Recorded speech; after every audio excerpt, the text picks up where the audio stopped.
আচ্ছা, তো organic chemistry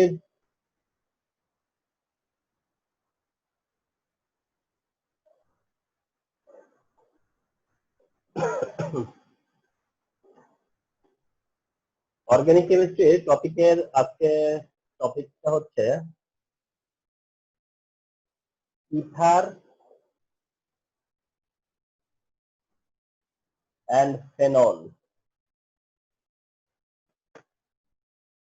ether and phenol. Organic কেমিস্ট্রির আজকে টপিক হচ্ছে গিয়ে তোমার ইথার অ্যান্ড ফেনল। তো এট ফার্স্ট ইথার সিনথেসিস বলে, হ্যাঁ, ইথার সিনথেসিস বা ইথার সিনথেসাইজ। তো ইথার সিনথেসাইজ যে মেথডটা, এটাকে বলা হয় উইলিয়ামসন সিনথেসিস। ইথার সিনথেসিসটাকে বলা হয় হচ্ছে গিয়া উইলিয়ামসন সিনথেসিস। ওকে, তো ইথার সিনথেসিস উইলিয়ামসন সিনথেসিস আর ভাইস ভার্সা হচ্ছে উইলিয়ামসন সিনথেসিস হচ্ছে ইথার সিনথেসিস, ইথার প্রিপারেশন। তাহলে এমসিকিউ আসলে যে Williamson synthesis process which of the following compound is produced? Ether, vice versa, ether is produced by which of the following method? It is Williamson synthesis. So Williamson synthesis process বা Williamson synthesis বা ether সিনথেসিসটা কি করে হয়, হ্যাঁ, তো সেটা একটু দেখি। তো এই জায়গাতে ইউজ হয় হচ্ছে alkyl halide. Alkyl halide that means RX. Alkyl হ্যালাইডের সাথে RONA এটা হচ্ছে অ্যালকোহলের একটা ডেরিভেটিভ বা অ্যালকোহল থেকে আসছে, সোডিয়াম অ্যালকোক্সাইড। তাহলে এটা হচ্ছে অ্যালকাইল হ্যালাইড আর এটা হচ্ছে গিয়া তোমার sodium alkoxide. Alkyl halide, sodium alkoxide. তাহলে অ্যালকাইল হ্যালাইড আর সোডিয়াম অ্যালকোক্সাইড হলে সোডিয়াম হ্যালাইড তো হবেই। তো সোডিয়াম হ্যালাইড হলেই তখন আর বন্ড ও বন্ড আর হবে, আর বন্ড ও বন্ড আর, আর সোডিয়াম হ্যালাইড তো হবেই। তো যেটা কিনা ether. Okay, for example CH3 CH2 Cl যদি হয় ইথাইল ক্লোরাইড, CH3 CH2 ও Na যদি হয় সোডিয়াম ইথোক্সাইড, তাহলে প্রডিউস হয় CH3 CH2O CH2 CH3, যেটা ডাইইথাইল ইথারও বলা যায়, ডাইইথাইল ইথার, না হলে এটাকে ইথোক্সি ইথেন বলা হয় আইইউটেক মেথডে। ইথোক্সি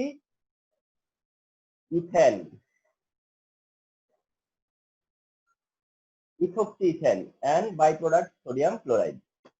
তাহলে ইথার সিনথেসিস এই প্রসেসটাই হচ্ছে গিয়ে তোমার Williamson synthesis, and very simple process.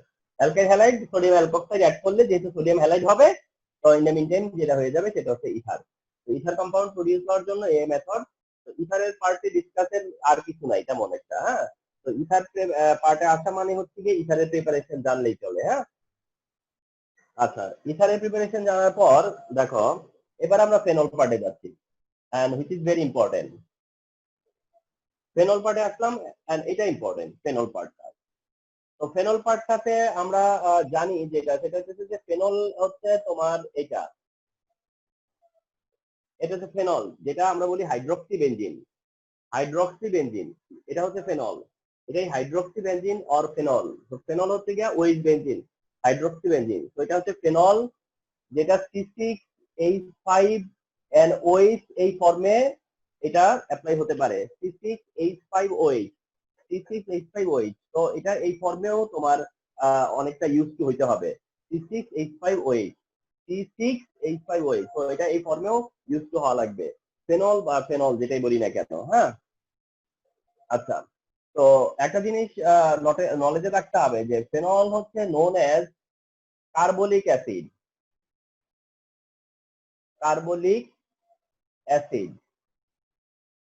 So phenol is known as carbolic acid. Phenol হচ্ছে carbolic acid. Phenol is known as carbolic acid because একবার এরকম কোশ্চেন হবে যে which of the following is carbolic acid, তার answer হচ্ছে phenol. Vice versa, phenol is known as, তাহলে হচ্ছে কি কার্বলিক অ্যাসিড, তাহলে ফেনলই হচ্ছে কার্বলিক অ্যাসিড। আচ্ছা, জেনে রাখি যে ফেনল এক্সট্রাকশন যেটা, মানে ফেনল এক্সট্রাক্ট করা হয়, সেটা নিয়ে একটু নলেজ থাকা লাগবে ফেনল এক্সট্রাকশন এর জায়গায়, হ্যাঁ। আচ্ছা, নলেজটা হচ্ছে যে ফেনল এক্সট্রাক্ট হয় কোলটার থেকে। কোল্টার মানে আলকাতরা। তো কোল্টার থেকে হয় ফেনল এক্সট্রাকশনটা, ফেনল এক্সট্রাকশন হয় কোল্টার থেকে। তবে কোল্টারের এক বিভিন্ন ডিভিশন আছে, আর একটা ডিভিশন হচ্ছে মিডল অয়েল, যার একটা ডিভিশন হচ্ছে গা মিডল অয়েল, মিডল অয়েল। তার মানে কোল্টারকে আমরা কি, কোল্টার আছে হচ্ছে গিয়া উডের ডিস্ট্রাকটিভ ডিস্টিলেশন করলে, উড উড মানে কাঠ, উডের ডিস্ট্রাকটিভ ডিস্টিলেশন করলে কোল্টার হয়, আর কোল্টারকে ডিস্টিলেশন করলে সেটা হলো পার্শিয়াল ডিস্টিলেশন। কোল্টারের আবার করা হয় হচ্ছে পার্শিয়াল ডিস্টিলেশন। উডের হলো ডিস্ট্রাকটিভ ডিস্টিলেশন করে কোল্টার তৈরি করা হয়, আর কোল্টারটাকে আবার পার্শিয়াল ডিস্টিলেশন করা হয়, করলে লাইট অয়েল পাওয়া যায়, মিডল অয়েল পাওয়া যায়, হেভি অয়েল পাওয়া যায়। তার মধ্যে ফেনল থাকে হচ্ছে মিডল অয়েলের। মিডল অয়েলের জন্য টেম্পারেচার হলো 170 থেকে 230 ডিগ্রি সেলসিয়াস। 170 থেকে 230 ডিগ্রি সেলসিয়াসে কালেকশন যেটা হয়, যেটা কালেক্ট হয় সেটা হচ্ছে মিডল অয়েল। 170 থেকে 230 ডিগ্রি সেলসিয়াসে যেটা কালেক্ট হয় সেটা হচ্ছে মিডল অয়েল। আর মিডল অয়েলে তোমার ইয়ে থাকে, মিডল অয়েলে যা থাকে সেগুলো হচ্ছে ফেনল, আর হচ্ছে আরেকটা আছে ক্রিসল বলে, ক্রিসল, ফেনল ক্রিসল, ফেনল আর ক্রিসল, এগুলো থাকে হচ্ছে মিডল অয়েলে, ফেনল এন্ড ক্রিসল। তাহলে এটাও ইউ হ্যাভ টু নো, মানে এটাও তোমার নলেজে থাকতে হবে আর কি। হ্যাঁ, আচ্ছা, এবার হচ্ছে ফেনল প্রিপারেশন।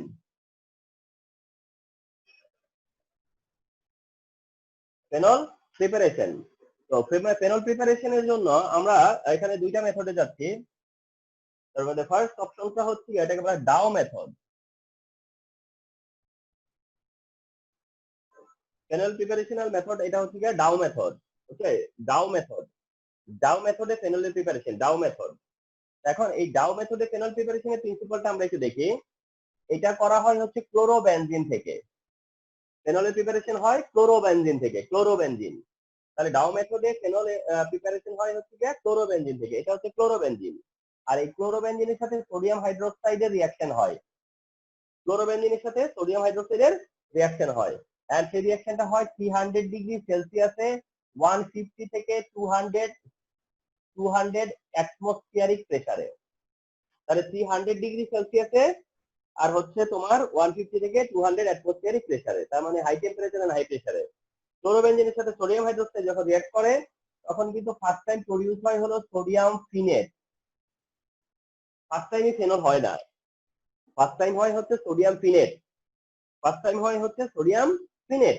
এটাকে বলা হয় সোডিয়াম ফিনেট, মানে ফেনলই হবার কথা ছিল, কিন্তু যেহেতু ফেনল অ্যাসিডিক তাই সোডিয়াম হাইড্রোক্সাইডের সাথে রিঅ্যাকশন করে এটা সোডিয়াম ফিনেট প্রডিউস করে।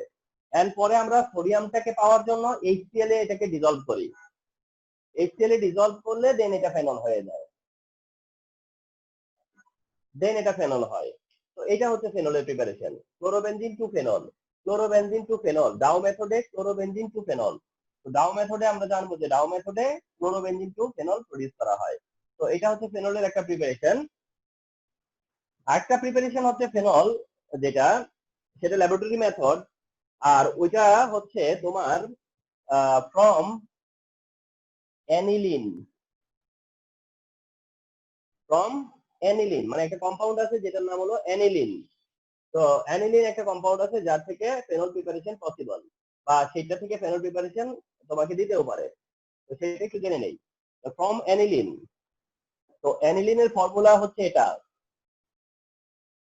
এটা হলো অ্যানিলিনের ফর্মুলা, যেটা একটা অ্যারোমেটিক প্রাইমারি অ্যামিন, এটা একটা অ্যারোমেটিক প্রাইমারি অ্যামিন, এটা একটা অ্যারোমেটিক প্রাইমারি অ্যামিন। তাহলে অ্যানিলিন যার থেকে ফেনল প্রিপারেশন হবে, তাহলে এটা হচ্ছে তোমার অ্যানিলিন বা ফিনাইল অ্যামিন অথবা অ্যারোমেটিক প্রাইমারি অ্যামিন। তো এটা থেকে একটু যেটা হয় ফার্স্টে, এটার সাথে তোমার যে জিনিসটা হয় সেটা হলো অ্যানিলিনকে প্রথমে সোডিয়াম নাইট্রাইট আর হাইড্রোক্লোরিক অ্যাসিডের মিক্সচারে 0 থেকে 5 ডিগ্রি সেলসিয়াসে, খুব ইম্পর্টেন্ট রিঅ্যাকশন, ফলো করো। হ্যাঁ, তাহলে সোডিয়াম নাইট্রাইট, এটা হচ্ছে সোডিয়াম নাইট্রাইট আর hydrochloric acid, sodium nitrite and hydrochloric acid, আর হচ্ছে 0 থেকে 5 degree Celsius, sodium nitrite hydrochloric acid 0 to 5 degree Celsius টেম্পারেচারে অ্যানিলিনকে যদি অ্যানিলিনের সাথে রিঅ্যাকশন হয় তাহলে একটা কম্পাউন্ড হয়, যে কম্পাউন্ডটার ফর্মুলা হলো এটা, এই যে বেনজিনের উপরে N2Cl থাকে, খুব ইম্পর্টেন্ট। বেনজিনের বেনজিন, তারপরে এখানে থাকে N2Cl, N2Cl, ওকে। বেনজিনের অ্যাটাচ যদি থাকে N2Cl, বেনজিনের সাথে অ্যাটাচ যদি থাকে N2Cl, তাহলে একটা জিনিস বুঝবা, সেটা হচ্ছে এটার নাম হচ্ছে ডায়াজোনিয়াম সল্ট। Diazonium salt. তো এটা টিচার বা স্টুডেন্টদেরকে দেখবা যে এটা অনেক সময় বলে ডায়াজোনিয়াম সল্ট বলে এটাকে, যেটার নাম হচ্ছে benzene diazonium chloride. Benzene diazonium chloride এটাকেই বলে হচ্ছে ডায়াজোনিয়াম সল্ট। তাহলে বেনজিন ডায়াজো কেন বলে? নাইট্রোজেনের নাম হচ্ছে অ্যাজো, তাহলে বেনজিন ডায়াজোনিয়াম ক্লোরাইড, সেখান থেকে এই কম্পাউন্ডের নাম হচ্ছে ডায়াজোনিয়াম সল্ট। আর এই ডায়াজোনিয়াম সল্টটাই আর কিচ্ছু না, খুব সিম্পলি হাইড্রোলাইসিস করলেই হয়। এই ডায়াজোনিয়াম সল্টটাই আসলে কি জানো, এই যে এটা ক্লোরোবেনজিন দিয়ে শুরু করতো না, ক্লোরোবেনজিন দিয়ে, তো এটা তো লাইকলি ওই ক্লোরোবেনজিনের অ্যাটিটিউডটা করবে, বা জাস্ট নাইট্রোজেন চলে যাবে গ্যাস হিসেবে। তাহলে এখন জাস্ট সুবিধা হলো যে সোডিয়াম হাইড্রোক্সাইড দেওয়া লাগবে না, ডাইরেক্ট শুধু ওয়াটার দিলেই হবে। তো ওয়াটার দিলেই দেন এটা কি হয়ে যাবে, ফেনলে কনভার্ট হয়ে যাবে, ফেনলে কনভার্ট হয়ে যাবে। তো ডায়াজোনিয়াম সল্ট থেকে ফেনল, এটা মেইনলি হচ্ছে ডায়াজোনিয়াম সল্ট থেকে ফেনল। তবে একটু যদি আমরা পেছন দিকে আসি, তাহলে সেটা অ্যানিলিন থেকে যদি শুরু করতে হয়, তাহলে অ্যানিলিন থেকে যা লাগবে হচ্ছে ডায়াজোনিয়াম সল্টে, ডায়াজোনিয়াম সল্ট থেকে যাওয়া যাবে ফেনলে। তো এই হচ্ছে তোমার ফেনলের জন্য দুইটা মোস্ট ইম্পর্টেন্ট প্রিপারেশন। এটা হচ্ছে ফেনলের প্রিপারেশন হিসেবে দুইটা মেথড তোমরা ফলো করবা, খুব ইম্পর্টেন্ট মেথড। একটা দাও মেথড ক্লোরোবেনজিন থেকে, একটা অ্যানিলিন থেকে, এটা অনেক সময় কনভার্ট করতে দিবে, সেই কারণে এটা দেওয়া। অ্যানিলিন থেকে diazonium salt and diazonium salt থেকে ফেনল। তো এই হচ্ছে ফেনলের এটা প্রাইমারি কনসেপ্ট। ফেনলটা, ফেনল কি, ফেনল কার্বলিক অ্যাসিড, ফেনলের এক্সট্রাকশন এন্ড ফেনলের প্রিপারেশন। ফেনলের এই প্রিপারেশন গুলো অবশ্যই মনে রাখবা। আচ্ছা, আমরা একটু একটা জিনিস দেখি, যে মনে করো phenol benzene, phenol and benzene mutual conversion। আমরা যদি দেখো এটা দেখতে চাই যে ফেনল বেনজিনের mutual conversion, phenol to benzene, benzene to phenol, phenol to benzene, benzene to phenol. Mutual conversion মানে একবার হচ্ছে suppose phenol to benzene, phenol to benzene, অর্থাৎ আমরা যদি চাই যে ফেনল থেকে বেনজিনে যাব, তাহলে আমাদের লেফটে থাকবে ফেনল, ফেনল, তো phenol to benzene. Phenol to benzene খুবই ইজি একটা রিয়াকশন, যেটা তোমাদের মনে রাখতে হবে যে জিঙ্ক অ্যাড করলে এটা হয়ে যায়, জিঙ্ক অ্যাড করলেই হয়ে যায়। তো ফেনল থেকে বেনজিনে যাবার জন্য কি করবা, সিম্পলি জিঙ্ক অ্যাড করবা, ফেনল আর জিঙ্ক মিলে কি হয়ে যাবে, বেনজিন হয়ে যাবে, সিম্পল। তো এটা বেনজিন কনভার্সন হয়ে গেল। আরেকটা হচ্ছে benzene to phenol. Benzene to ফেনলে যদি যেতে চাও, কথার কথা, তাহলে তোমার বেনজিন হচ্ছে লেফটে, তোমাদের বেনজিন হচ্ছে লেফটে। আচ্ছা, বেনজিনের থেকে তোমার যেটা করা লাগবে সেটা হচ্ছে এটাকে আয়রন ক্যাটালিস্টের প্রেজেন্সে বা লুইস অ্যাসিডের প্রেজেন্সে, যেটা আমরা দেখাইছি, তো সেটার প্রেজেন্সে বেনজিনকে আমরা আগে ক্লোরো বেনজিনে কনভার্ট করব। তার মানে যদি বেনজিন থেকে আমি ফেনলে যেতে চাই, তাহলে ফেনলের ওয়েটটা হচ্ছে যে নিউক্লিওফাইল, ফেনলের ওয়েট হচ্ছে নিউক্লিওফাইল, অথচ বেনজিন ডাই হচ্ছে ইলেকট্রোফিলিক সাবস্টিটিউশন, মানে বেনজিনে আছে হচ্ছে যারা ইলেকট্রোফাইল। তাইলে মনে রাখবে আজকে থেকে যে বেনজিন মেইনলি ডাই হচ্ছে ইলেকট্রোফিলিক সাবস্টিটিউশন, নরমালি ডাই। আর যদি দেখো যে বেনজিনের সাবস্টিটিউয়েন্ট হিসেবে নিউক্লিওফাইল আনতে হবে, নিউক্লিওফাইল আনতে হবে বা নিউক্লিওফাইল অ্যাটাচ হবে, তাইলে একটা অপশন হচ্ছে তোমাকে আগে ক্লোরোবেনজিনে যেতে হবে। কারণ ক্লোরোবেনজিনে ক্লোরিন এখন নিউক্লিওফাইল, কারণ এখানে দুইটা ক্লোরিন আছে, একটা ক্লোরিন ইলেকট্রোফাইল হবে, একটা ক্লোরিন নিউক্লিওফাইল হবে। তার মানে একটা ক্লোরিন তো ইলেকট্রোফাইল হিসেবে আসতেই পারে, আসবে ক্লোরিন ইলেকট্রোফাইল হয়ে, আর যাবে ক্লোরিন নিউক্লিওফাইল হয়ে, তার কারণে সে নিউক্লিওফাইলে বিহেভ করবে। তারপরে আমরা বেনজিন থেকে ক্লোরোবেনজিনে কনভার্ট হব। এবার ক্লোরোবেনজিনে কনভার্ট হওয়ার পর আমরা সোডিয়াম হাইড্রোক্সাইড অ্যাড করে দিব, যেটা আমরা ডাউ মেথডে জেনে আসছি। এন্ড সেখানে আমরা 300 ডিগ্রি সেলসিয়াসে 150 থেকে 200 এটিএম প্রেসারে আমরা দেখেছি যে আমরা সোডিয়াম ফিনেট প্রডিউস করি। এরপরে HCl দেওয়ার পরে সেটা তোমার হচ্ছে গিয়ে ফেনলে কনভার্ট হয়। তার মানে তোমার শুধু তুমি যেটা জানতা ক্লোরোবেনজিন থেকে, এখন সেটা বেনজিন থেকে। তো বেনজিন থেকে তুমি ক্লোরোবেনজিনে কনভার্ট হও, বেনজিন থেকে তোমরা ক্লোরোবেনজিনে কনভার্ট হও, বা তাহলে তো হয়ে যাবে। তাহলে এটা হচ্ছে গিয়ে ফেনল এন্ড বেনজিনের মিউচুয়াল কনভার্সন, ফেনল এন্ড বেনজিনের মিউচুয়াল কনভার্সন। এন্ড কিছু কিছু মিউচুয়াল কনভার্সন ইম্পর্টেন্ট, তার মধ্যে এটা একটা। আচ্ছা, তো এখন একটা এক্সপ্লেনেশন দিতে হবে, যেটা খুবই ইম্পর্টেন্ট এক্সপ্লেনেশনটা খুব important explanation, why phenol is acidic, why phenol is acidic, why phenol is acidic. Okay, so এটা খুবই ইম্পর্টেন্ট যে why phenol is acidic, যে ফেনল কেন অ্যাসিডিক। ওকে, সো আমরা বাই দিস টাইম জেনে গেছি যে phenol acidic, but why phenol acidic? তো আমরা দেখতে পাই যে ফেনলের সাথে, ফেনল যখন সোডিয়াম হাইড্রোক্সাইডের সাথে রিঅ্যাকশন করে, মানে ফেনল এখন যদি ইটসেলফ সোডিয়াম হাইড্রোক্সাইডের সাথে রিঅ্যাকশন করে, সোডিয়াম হাইড্রোক্সাইডের সাথে ফেনল যদি রিঅ্যাকশন করে, তাহলে সল্ট ওয়াটার হয়, সোডিয়াম ফিনেট প্লাস H2O। তাহলে ফেনলের সাথে সোডিয়াম হাইড্রোক্সাইডের রিঅ্যাকশনে, phenol and sodium hydroxide reaction, phenol and sodium hydroxide রিঅ্যাকশনে sodium phenate, salt and water produce হয়। তার মানে ফেনল সোডিয়াম হাইড্রোক্সাইডের সাথে রিঅ্যাকশন করে সল্ট ওয়াটার প্রোডিউস করে। তার মানে এটা অ্যাসিড বেস রিঅ্যাকশন, এটা acid base reaction, where phenol is acidic, where phenol is acidic, so that phenol is acidic. এটা হচ্ছে শো শো শো করা, এক্সিবিট করা, জাস্ট যেটা ফেনল অ্যাসিডিক সেটা এক্সিবিট করা, এক্সপ্লেনেশন না। এটা হচ্ছে গিয়া এক্সিবিশন, অর্থাৎ এক্সপ্লেনেশন না। মানে ফেনল অ্যাসিডিক সেটা দেখালাম যে হ্যাঁ phenol acidic, yes phenol can neutralise sodium hydroxide alkali, phenol can donate proton, so that phenol is acidic, so that phenol is acidic. Okay, but what is the explanation over here? Explanation কি, অর্থাৎ কিভাবে তুমি explain করবা যেটা acidic কেন? তার মানে তোমাকে এক্সপ্লেন করতে হবে যেটা প্রোটন ডোনেট করে কেন, ফেনল কেন প্রোটন ডোনেট করে, ফেনল কেন প্রোটন ডোনেট করে। তো ফেনল কেন প্রোটন ডোনেট করে সেইটা তুমি এক্সপ্লেন করতে গেলে তোমাকে রেজোনেন্স দেখাতে হবে, ফেনলের রেজোনেন্সটা শো করতে হবে। ফেনলের রেজোনেন্স শো করে সেই রেজোনেন্সের থ্রুতেই তুমি এক্সপ্লেনেশনটা দিবা, রেজোনেন্সের থ্রুতেই তোমার এক্সপ্লেনেশন দিবা। তো রেজোনেন্সটা দেখিয়ে নেই।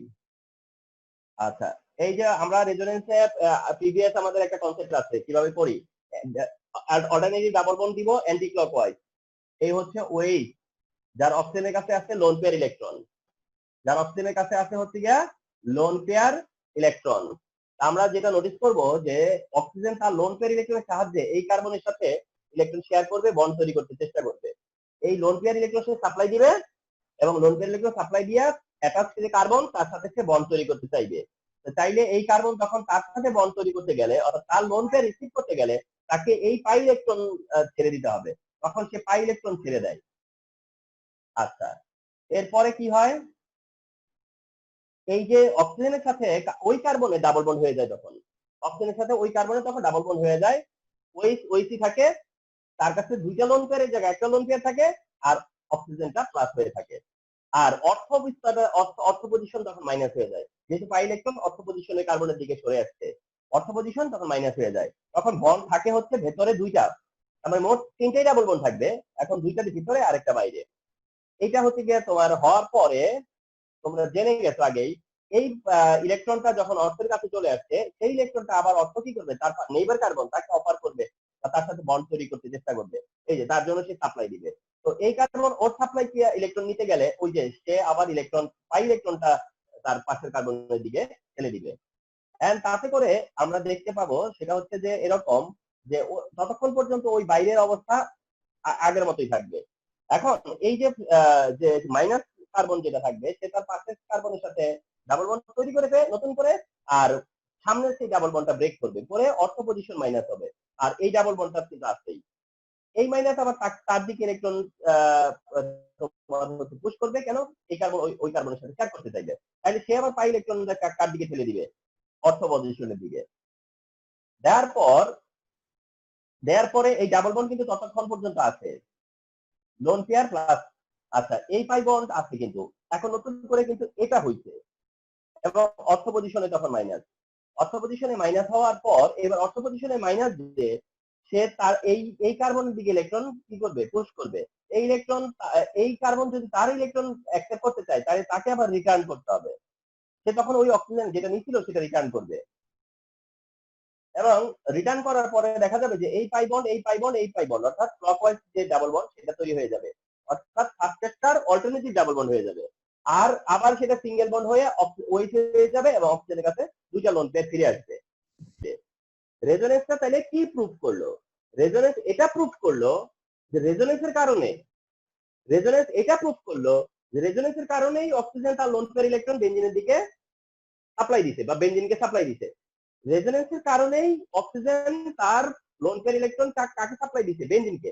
যখন অক্সিজেন বেঞ্জিনকে ইলেকট্রন সাপ্লাই দেয় তখন অক্সিজেনের নিজের কাছে ইলেকট্রন ডেফিসিয়েন্সি বা ইলেকট্রন ঘাটতি হয়ে যায় না? তখন তার ইলেকট্রন তার কি হয়ে যায়? সে ইলেকট্রন কি হয়? লস করে ফেলে না? সে তো ইলেকট্রন লস করে ফেললো, অর্থাৎ সে তো তার মধ্যে ইলেকট্রন ডেফিসিয়েন্ট হয়ে গেল, অর্থাৎ অক্সিজেনের মধ্যে ইলেকট্রন ডেফিসিয়েন্সি দেখা দিল। এবং সেই ডেফিসিয়েন্সি কি কারণে হলো? রেজোনেন্সের কারণে হলো। সেটা কি কারণে হলো? রেজোনেন্সের কারণে হলো। তো দ্যাট অক্সিজেন অক্সিজেন তাইলে তার এই পজিটিভ স্টেটটাকে অক্সিজেন মেনে নিবে? অক্সিজেন কি তার পজিটিভ স্টেটটা মেনে নিবে? না, অক্সিজেন তার পজিটিভ স্টেট মেনে নিবে না। তখন সে চান্স পেলে কি করবে জানো? প্রোটনটাকে বের করে দিবে। সে চান্স পেলে কি করে দিবে? প্রোটনটাকে বের করে দিবে। ঠিক আছে? অর্থাৎ প্রোটনটা গেলেই সে প্রোটন যাওয়ার কারণে প্রোটন যাইতে সময় কি করে? ইলেকট্রন ছেড়ে যায়।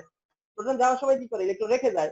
তাইলে সে চান্স পেলেই প্রোটনটা ছেড়ে দিবে যেন প্রোটনের কাছ থেকে ইলেকট্রন নিয়ে সে নিজেরটা ফিল আপ করে রাখতে পারে।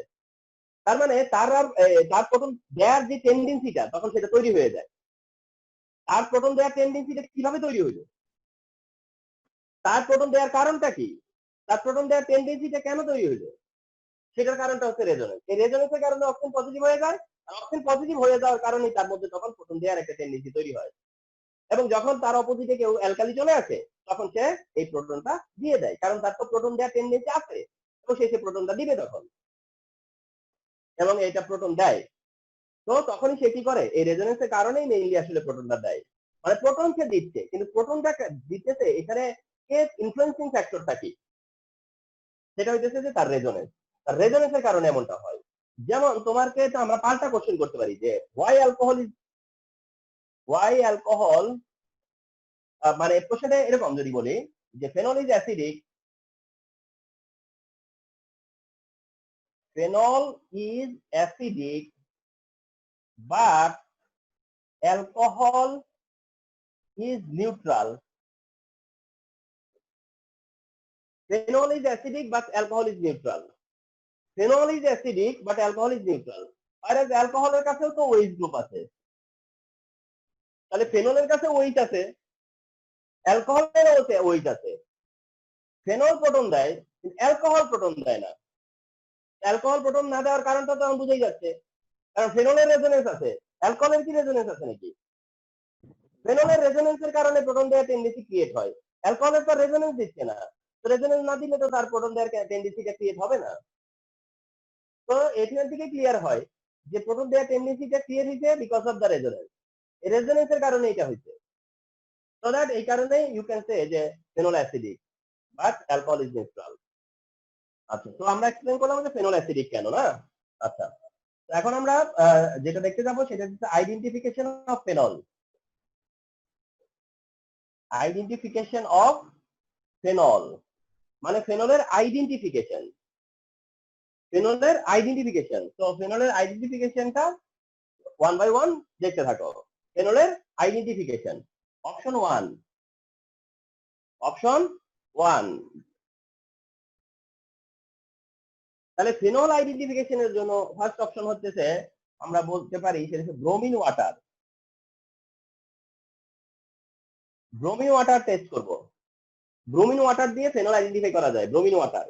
তোমরা যেটা টেস্ট অফ আনস্যাচুরেশন জানতা, অর্থাৎ আইডেন্টিফিকেশন অফ অ্যালকিন জানতা, সেটা আসলে হচ্ছে গিয়ে ব্রোমিন আর carbon tetrachloride. That was bromine carbon tetrachloride, যেটা টেস্ট অফ আনস্যাচুরেশন। আর যেটা হচ্ছে গিয়ে আইডেন্টিফাই অ্যালকিন অ্যালকাইল, সেটা হচ্ছে গিয়ে ব্রোমিন টেস্ট। আর ওই ব্রোমিন টেস্ট হচ্ছে ব্রোমিন কার্বন টেট্রাক্লোরাইড, আর এটা হচ্ছে ব্রোমিন ওয়াটার। তাহলে ফেনল আইডেন্টিফাই করতে গেলে ব্রোমিন ওয়াটার ইউজ করতে পারি আমরা। এ হচ্ছে ফেনল যার সাথে ব্রোমিন ওয়াটারের রিয়াকশন হবে, ব্রোমিন ওয়াটার। ওকে, ব্রোমিন ওয়াটার বোঝানোর জন্য ওয়াটার লিখছি, ওয়াটার এমনিতে না লিখলে হয়, মানে ওয়াটার মেনশন না করলেও চলে। তাহলে ফেনলের সাথে ব্রোমিনের রিয়াকশন, ফেনল ব্রোমিন রিয়াকশন করলে যেটা হতে যাচ্ছে সেটা হয় হচ্ছে কি, ফেনলের ওয়েজ ঠিক থাকে, ফেনলের ওয়েজ গ্রুপ থাকে, অর্থ পজিশনে একটা ব্রোমিন, প্যারা পজিশনে একটা ব্রোমিন, আরো একটা যে অর্থ পজিশন আছে সেখানে একটা ব্রোমিন চলে আসছে, আর বাকি সাইড প্রোডাক্ট হিসেবে এইচবিআর হয়। বাই প্রোডাক্ট বা সাইড প্রোডাক্ট হয় HBr। তাহলে ফেনলের সাথে ব্রোমিনের রিঅ্যাকশনে 2,4,6 ট্রাইব্রোমোফেনল প্রডিউস হয়। 2,4,6 ট্রাইব্রোমোফেনল হয়ে যায়। হ্যাঁ, এরকম অ্যাজেড কম্পাউন্ড তৈরি হওয়ার কারণ সরি কোনটা? ওই তো 2,4,6 ট্রাইব্রোমোফেনল এইরকম হওয়ার কারণটা কি? তিনটা হ্যাঁ, মানে এটা আমি তোমাদেরকে বলি, সব কম্পাউন্ডেরই কিন্তু এই স্টেজে যাওয়ার একটা পসিবিলিটি আছে, হয়তো আমরা যাই না বলে।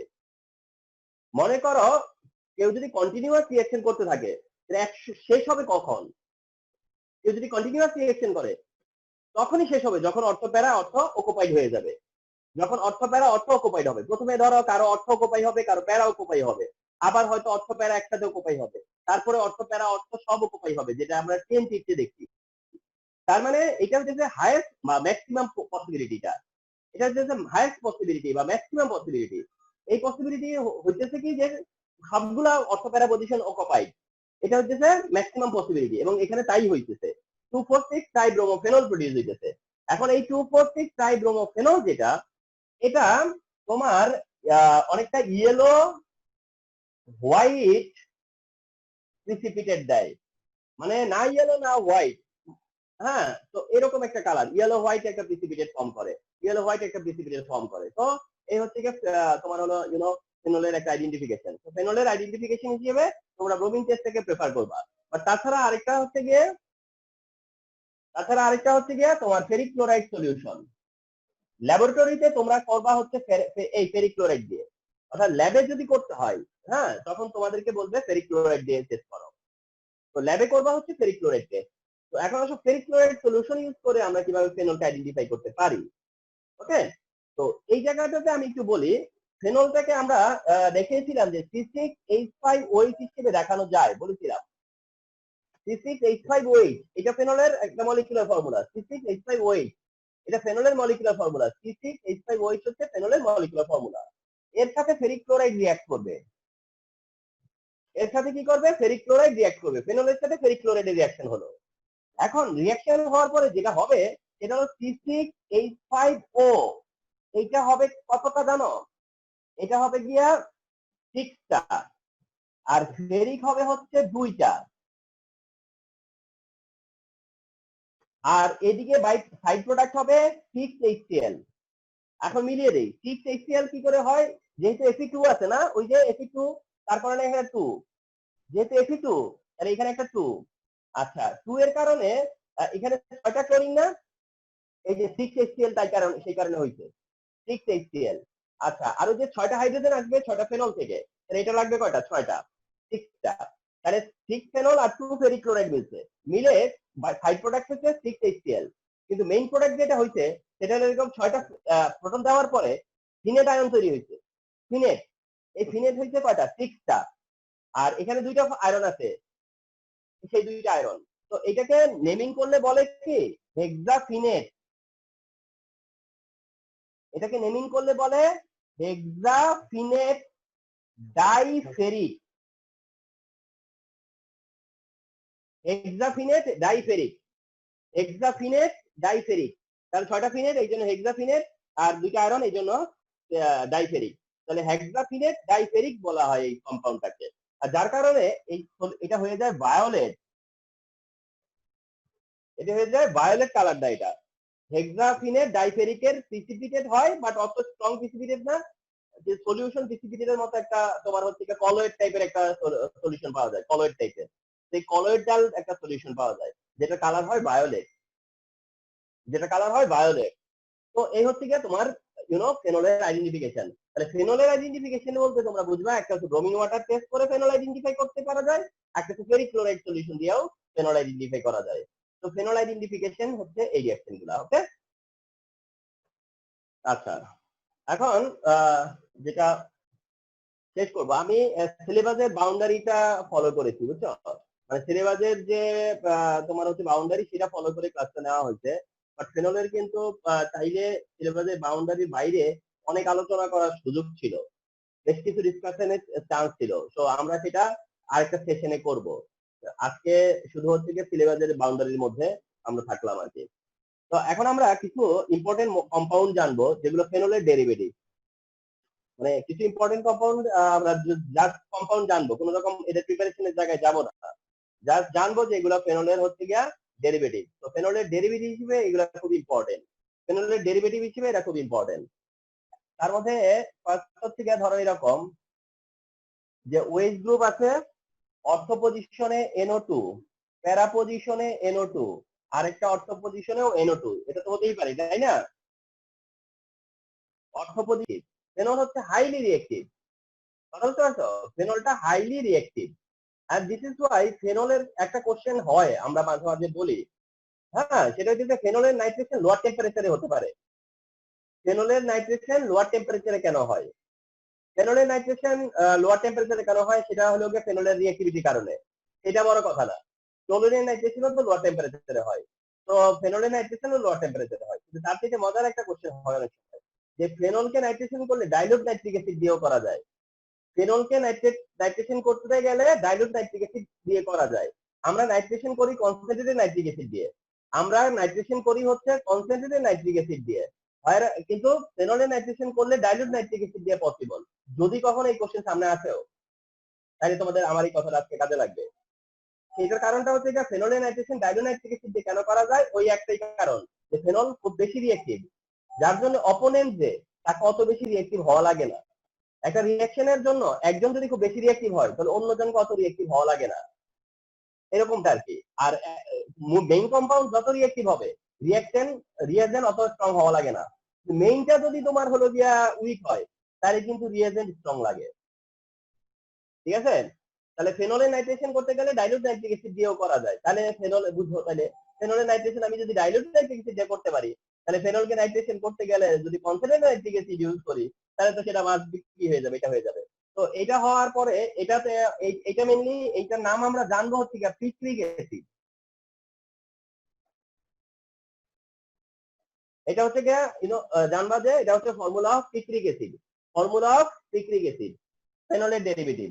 ওএইচ আছে, আর যদি অর্থ পজিশনে মিথাইল থাকে, অর্থ পজিশনে মিথাইল থাকে তাহলে এটাকে বলা হয় ও ক্রিসল। ও ক্রিসল বলতে বুঝবো অর্থ ক্রিসল, ও ক্রিসল লিখলে বুঝবো অর্থ ক্রিসল, পি ক্রিসল প্যারা ক্রিসল, এম ক্রিসল মেটা ক্রিসল। তাহলে ওএইচ আর সিএইচ একসাথে থাকলে এটাকে বলে ক্রিসল। অর্থ পজিশনে থাকলে অর্থ ক্রিসল, প্যারা পজিশনে প্যারা ক্রিসল, মেটা পজিশনে হলে মেটা ক্রিসল। আর যদি ওএইচ গ্রুপ দুইটা একসাথে থাকে তখন এটা অনেক সময় এভাবে দেখায়, এভাবে দেখায়। ওএইচ গ্রুপ যদি একসাথে থাকে না তাহলে এইভাবে দেখায়। ওকে, তো ওএইচ গ্রুপ যদি দুইটা একসাথে থাকে তাহলে এটাকে বলা হয় কুইনল, তো ওটার নাম হয় কুইনল। তাহলে তোমরা চিনে গেলা যে কোন কম্পাউন্ডটাকে বলে কুইনল, ওই কম্পাউন্ডটা হচ্ছে কুইনল। কুইনল তার মানে ওটাও ফেনলের ডেরিভেটিভ। আবার ওএইচ গ্রুপের রেসপেক্টে, হ্যাঁ ওএইচ গ্রুপ থাকলো, ওএইচ গ্রুপের রেসপেক্টে যদি COOH থাকে, ওএইচ গ্রুপের রেসপেক্টে COOH অথবা COOH এর রেসপেক্টে ওএইচ, দুইটাই হতে পারতো। তো এইটাকে বলা হয়, এই কম্পাউন্ডের নাম হলো স্যালিসাইলিক অ্যাসিড। এই কম্পাউন্ডটা চিনে রাখো, যেটাকে বলবা তোমরা স্যালিসাইলিক অ্যাসিড।